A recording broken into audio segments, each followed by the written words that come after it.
오늘 하나님께서 우리에게 주시는 말씀은 구약성경 민수기 14장 1절에서 10절까지의 말씀입니다. 여러분 주부에 있는 말씀을 우리 한 절씩 교독하도록 하겠습니다. 민수기 14장 1절에서 10절 말씀입니다. 온 회중이 소리를 높여 부르짖으며 백성이 밤새도록 통곡하였더라. 온 회중이 그들에게 이르되 우리가 애굽 땅에서 죽었거나 이 광야에서 죽었으면 좋았을 어찌하여 여호와가 우리를 그 땅으로 인도하여 칼에 쓰러지게 하려는가?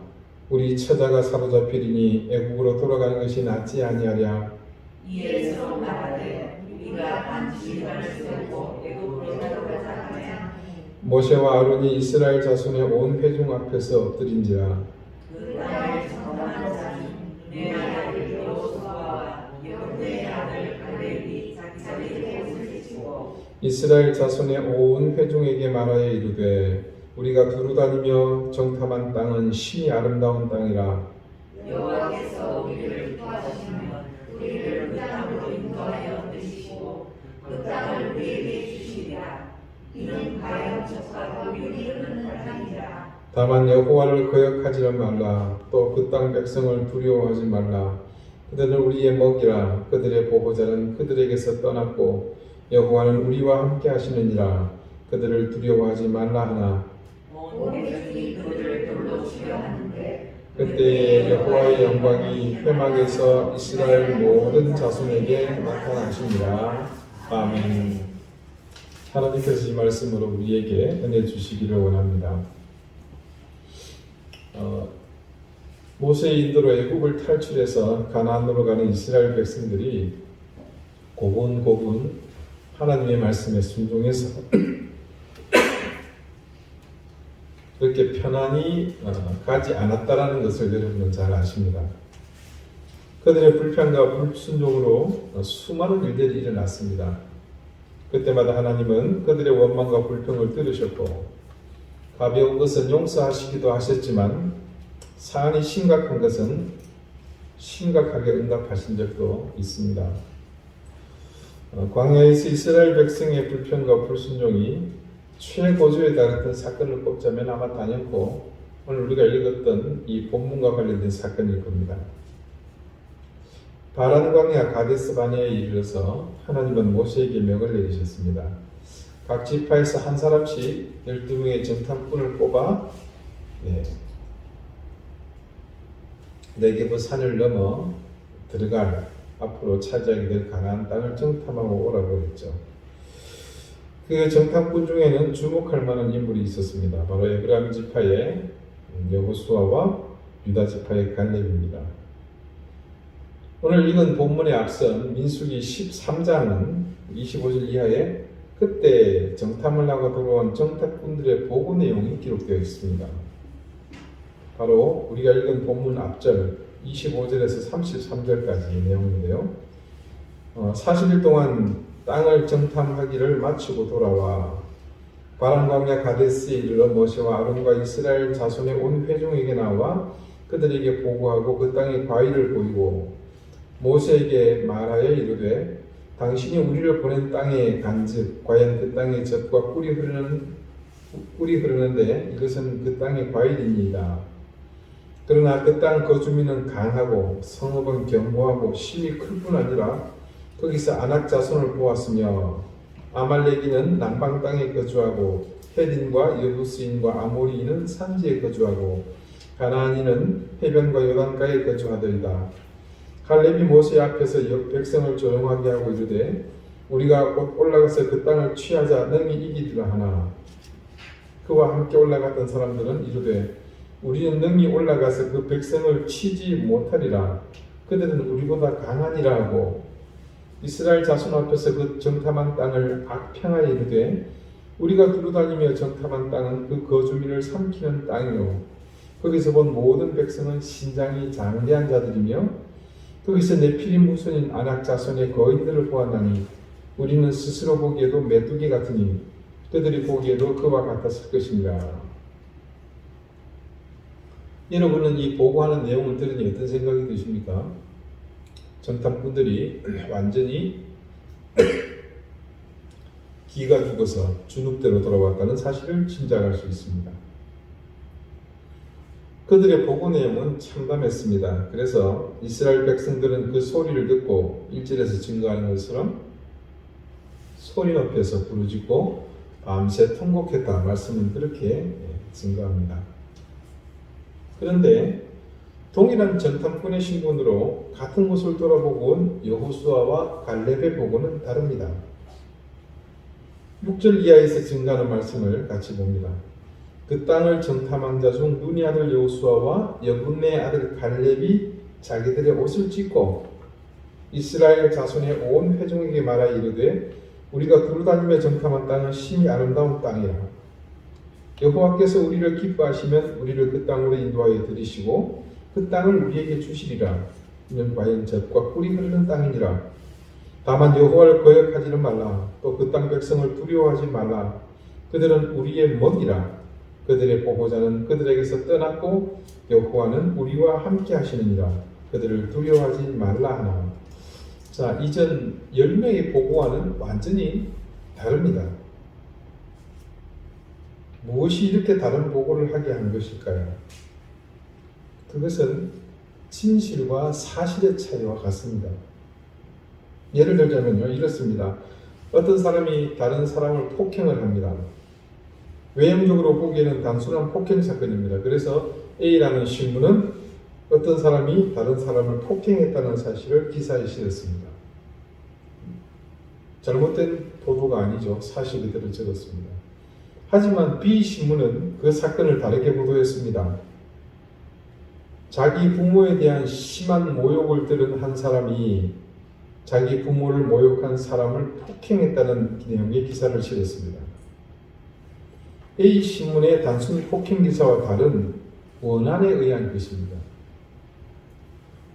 10명의 정탐꾼은 단순한 사실만을 보았습니다. 그들은 거짓말한 것이 아닙니다.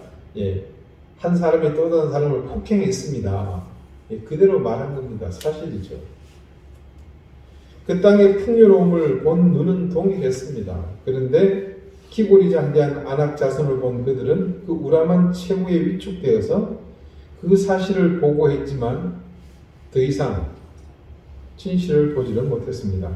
그러나 여호수아와 갈렙은 그들과 똑같은 것을 보았지만 두 사람은 공히 하나님의 약속을 의지하고 그분의 눈으로 그 사실을 보았습니다. 그러다 보니 그 너머의 진실을 볼 수 있었던 것이죠. 그들이 장대하고 우리가 메뚜기 같은 것이 사실이지만 하나님께서 우리와 함께하면 그들의 위협은 아무런 위협이 될 수 없음을 강조합니다. 표현 자체가 틀리지 않습니까? 그들 앞에 우리는 메뚜기라고 보았지만 여호수아와 갈렙은 뭐라 그럽니까? 그들은 우리의 먹이다. 그런데 여기서 관심을 두고 봐야 할 사안은 10명과 2명 양쪽 진영의 보고를 들은 이스라엘 백성들의 반응입니다. 첫 번째 사실 보고를 들은 이스라엘 백성들은 슬피 울고 통곡했지만 두 번째 여호수아와 갈렙의 진실된 보고를 들었을 때는 돌을 들어서 그들을 치려고 했습니다. 그리고 그들이 한결같이 차라리 여기서 죽는 것이 낫겠다 그러면서 모세에게 이전의 습관처럼 애국으로 돌아가자는 강력한 요구를 합니다. 과거의 삶으로 돌아가자는 요구죠. 하나님께서 모세를 통해서 수많은 이적을 보이셨습니다. 그 이적을 통해서 하나님께서는 가나안 땅을 약속해 주셨습니다. 하지만 이스라엘 백성들은 하나님의 그 약속보다는 과거로 돌아가는 것을 더 강력하게 요구합니다. 지금 그들의 눈에 보이지 않는 가나안, 그리고 10명의 정탐꾼에게 들은 불확실하고 위험천만하다는 이야기 앞에 하나님의 약속은 헌신짝 버리듯이 버려지고 맙니다. 약속의 땅이 이제 그들 앞에 서서히 다가오려는 현실이 되려는 순간 저 네게브 산지만 넘으면 하나님이 약속하신, 하나님이 말씀하신 그 땅이 기다리고 있지만 그들은 그곳에서 뒤를 돌아보면서 하나님께 불평만 늘어놓았습니다. 이들의 불평을 저는 충분히 이해합니다. 왜냐하면 저는 그 네게브 산지를 직접 눈으로 목격했거든요.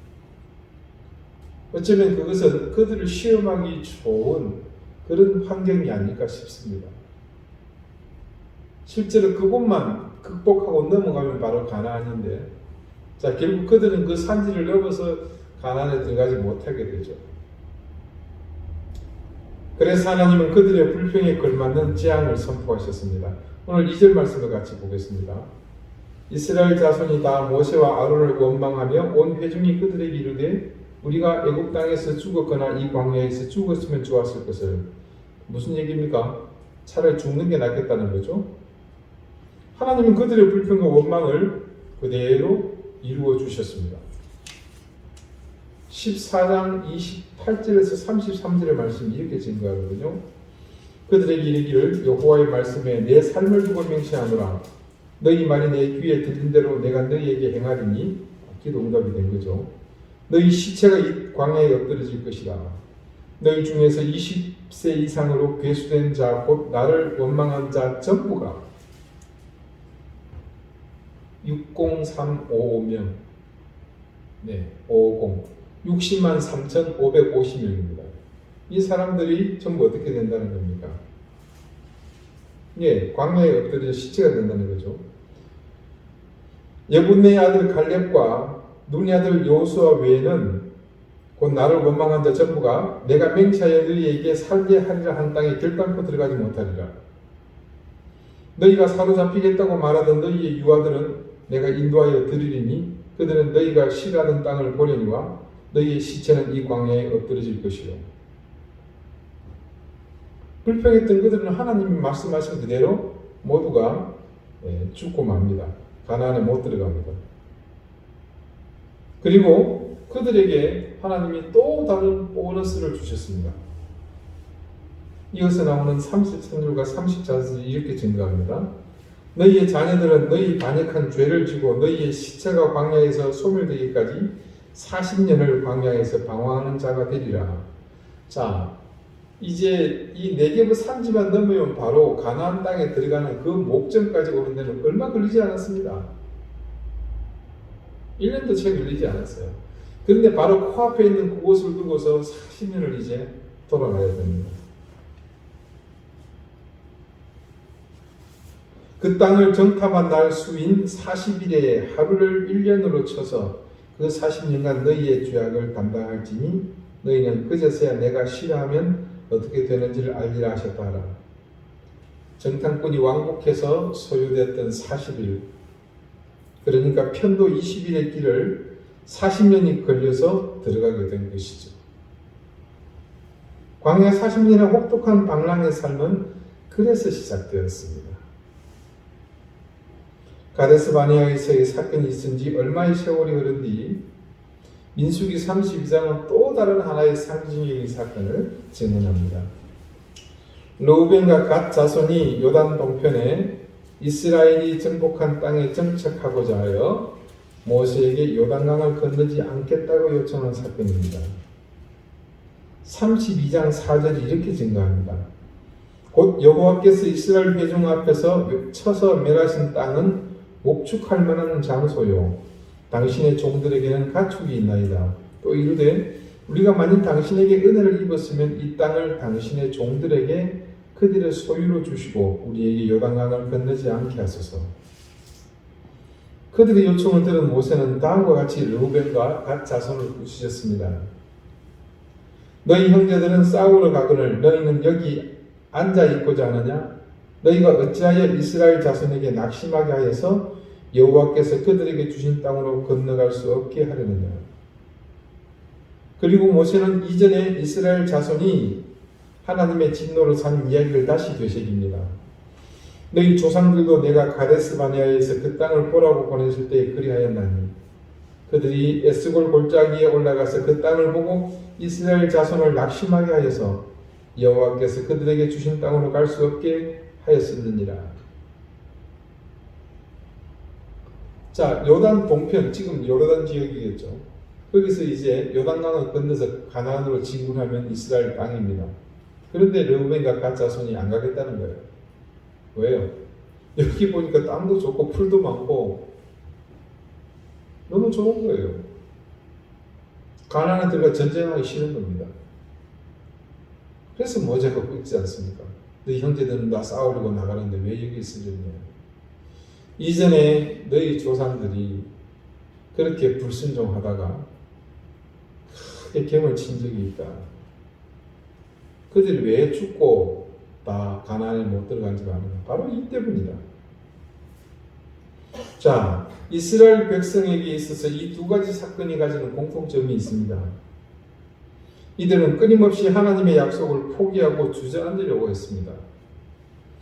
앞으로 가야 할 길이 있음에도 불구하고 내 손에 만져지는 것에 연연해야 하고 다가올 미래에 대한 불안으로 하나님의 약속을 자꾸만 망각했습니다. 그래서 하나님은 그들이 가나안으로 들어가서 첫 발을 내디디우려고 할 때 특별한 것을 준비하십니다. 여호수아 5장 9절이 이렇게 기록하고 있습니다. 여호와께서 여호수아에게 이르시되 내가 오늘 애굽의 수치를 너희에게서 떠나가게 하였다 하셨으므로 그곳 이름을 오늘까지 길갈이라 하느니라. 요단강을 막 건넜습니다. 그리고 이제 가나안에 입성하려는 이스라엘 백성들에게 하나님이 요구하신 것이 있습니다. 그것은 할례를 행하는 겁니다. 하나님께서 행하라 하신 그 할례의 의미는 딴 것 아닙니다. 이전 가데스 바네아에서 그들이 하나님께 불순종했죠. 그들은 다 죽었습니다. 그 사람들은 뭐 할례를 행했었죠. 근데 그 이후에 태어난 하나님께서 너희는 들어가지 못하고 너희 자손이 이제 가나안에 들어가게 할 것이라는 그 자손들은 아직 할례를 행하지 않았던 겁니다.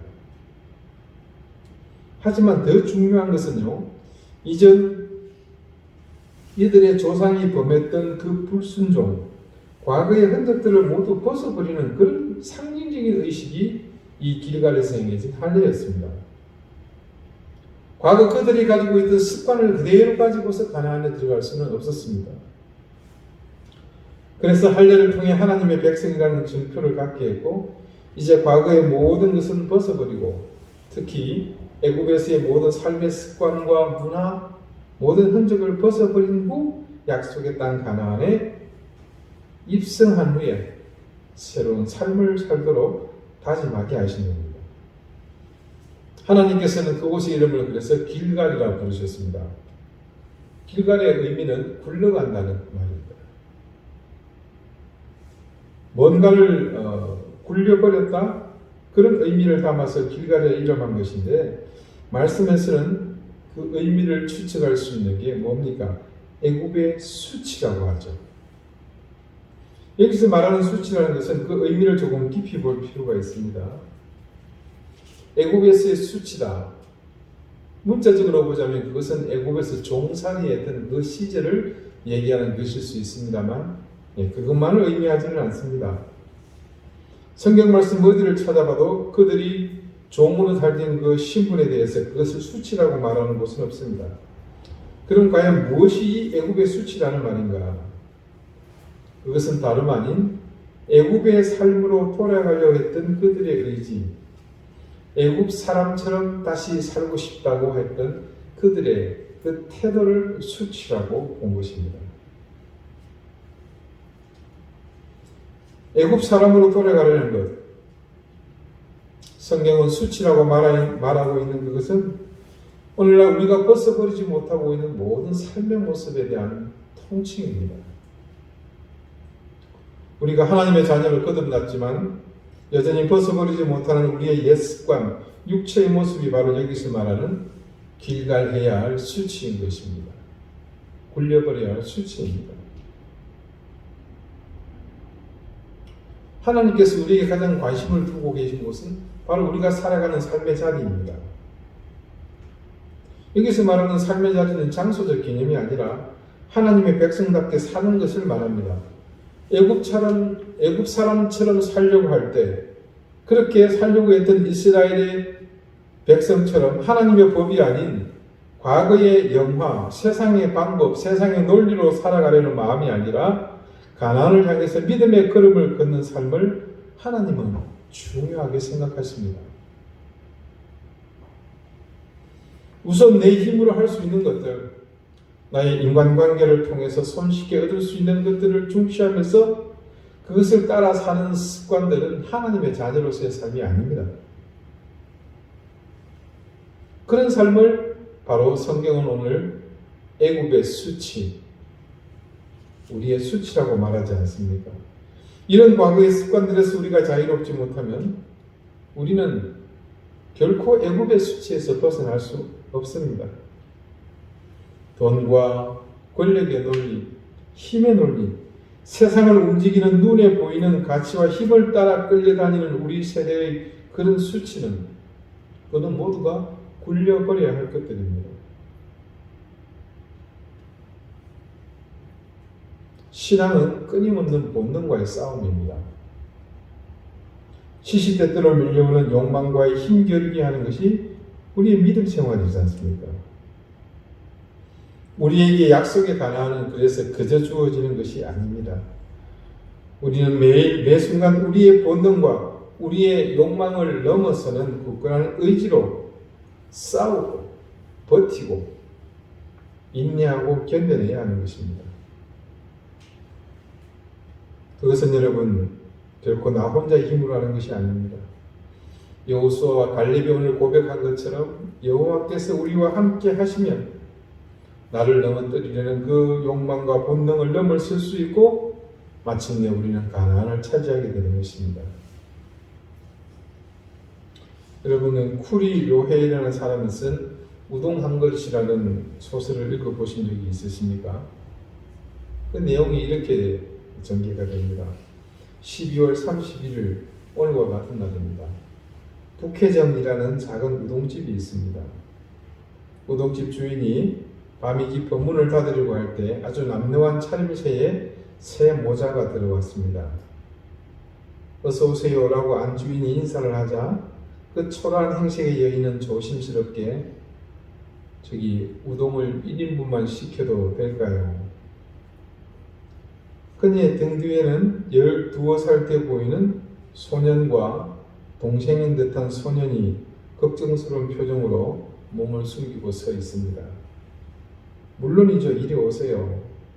안주인은 그들을 2번 테이블로 안내하고는 우동 1인분이요 라고 소리를 쳤습니다. 그러자 부엌에서 새 모자를 본 주인은 빨리 끓는 물에 우동 1인분 거기에다가 반을 보태서 1.5인분을 넣습니다. 그렇게 내어놓은 우동 한 그릇을 맛있게 나눠 먹은 새 모자는 150엔을 지불하고 공손하게 인사를 하고 나갔습니다. 새해 복 많이 받으세요. 주인 부부가 새 모자에게 따뜻하게 인사를 건넵니다. 다시 한 해가 흘러서 같은 섣달 금음날 문을 닫을 때에 작년에 그 손님이 또 왔습니다. 북해정의 안주인은 그녀가 작년에 입고 있었던 똑같은 그 체크 무늬 자켓을 금방 알아보았습니다. 우동을 1인분만 시켜도 될까요? 물론이죠. 이리 오세요. 안주인은 작년과 같은 2번 테이블로 안내하고는 곧 부엌으로 들어와 남편에게 말합니다. 여보, 3인분을 넣읍시다. 아니야. 그럼 알아차리고 민망해할 거야. 남편이 다시 그때처럼 우동 1.5인분을 끓는 물에 넣으며 말합니다. 우동 한 그릇을 새 모자가 나누어 먹으며 형처럼 보이는 소년이 말합니다. 엄마, 올해도 북해정의 우동을 먹을 수 있어서 참 좋지요. 그래, 내년에도 올 수 있다면 좋겠구나. 다시 한 해가 흘렀고 밤 10시경 주인 부부는 메뉴판을 고쳐놓기에 바빴습니다.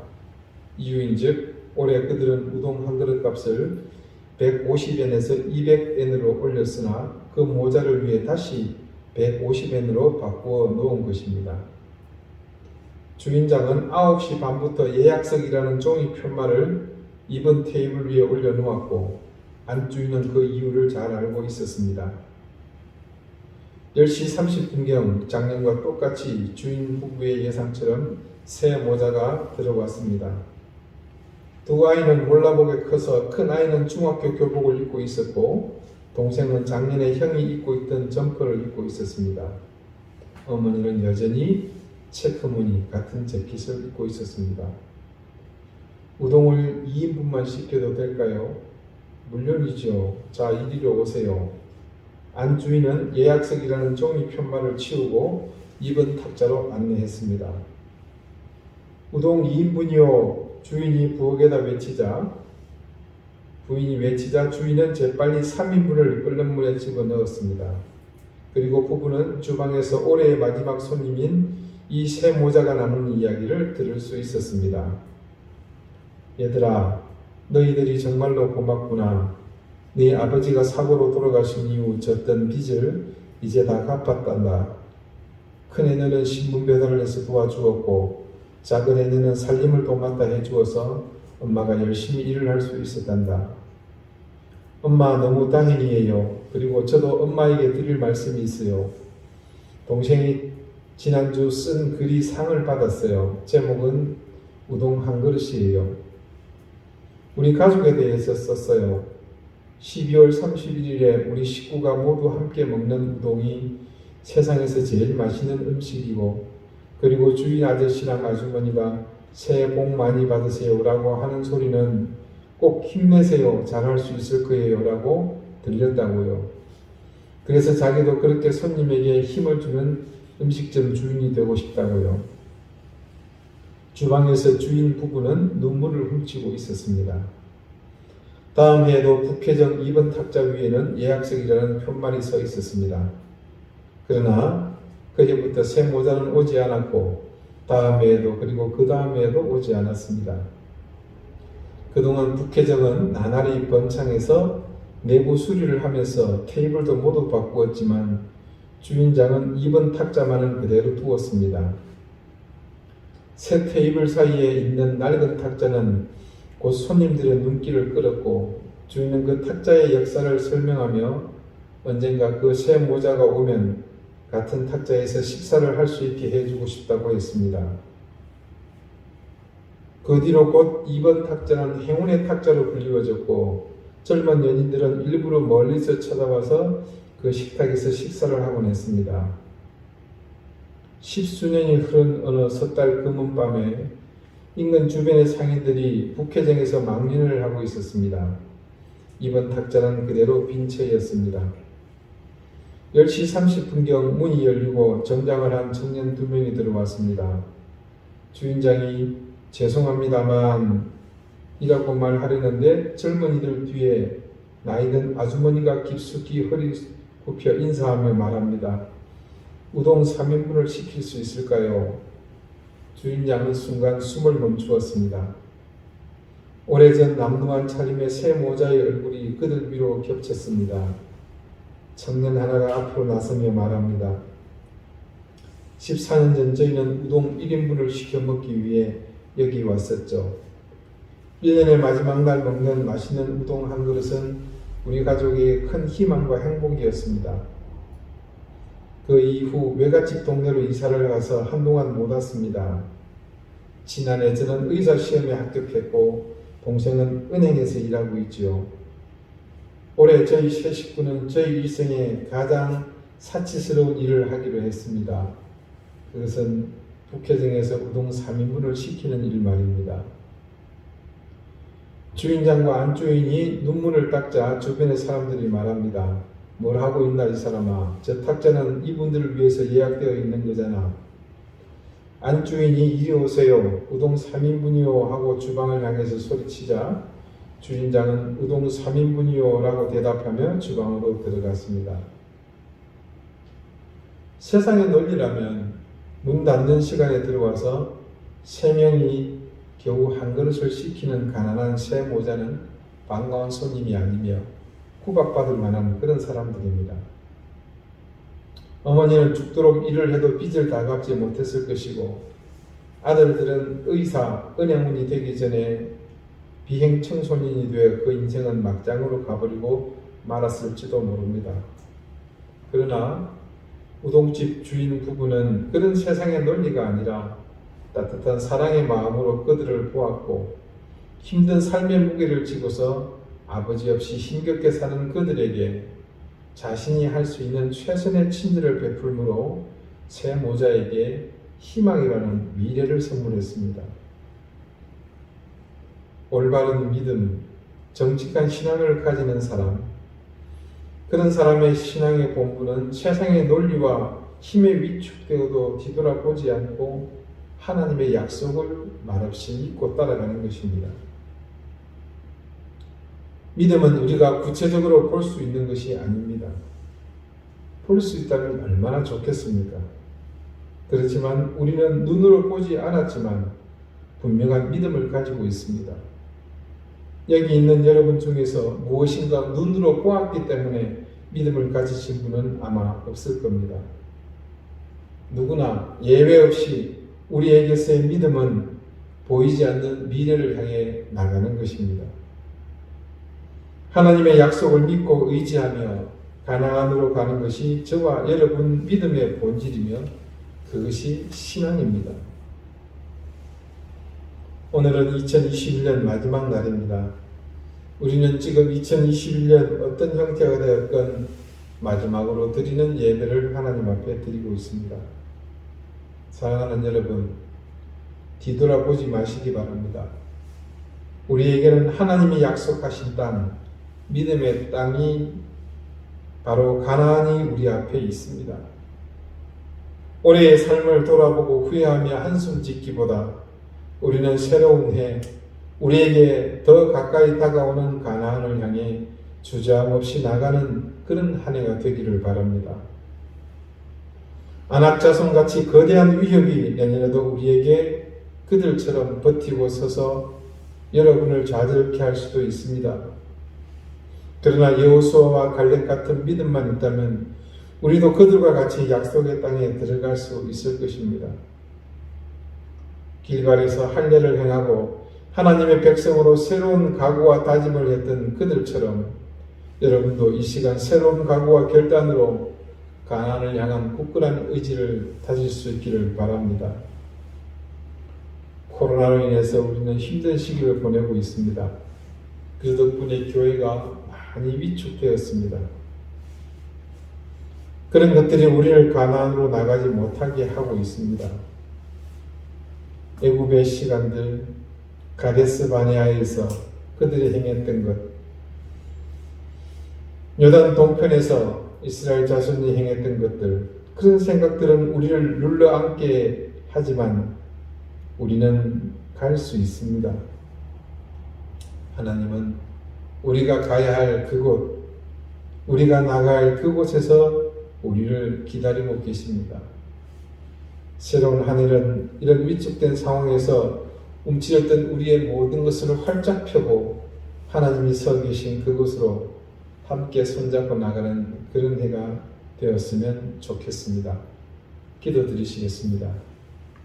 주님, 어쩌다 보니 이렇게 2021년이 우리 앞에서 순식간에 사라져버렸습니다. 작년 이때쯤 우리는 어려움 속에서도 많은 꿈을 꾸었습니다. 2021년에 이루고 싶었던 욕망의 꿈들, 본능의 꿈들, 남에게 말할 수 없는 나만의 은밀한 꿈들이 있었습니다. 이제는 다시 새로운 한 해를 소망하는 꿈을 꾸고자 합니다.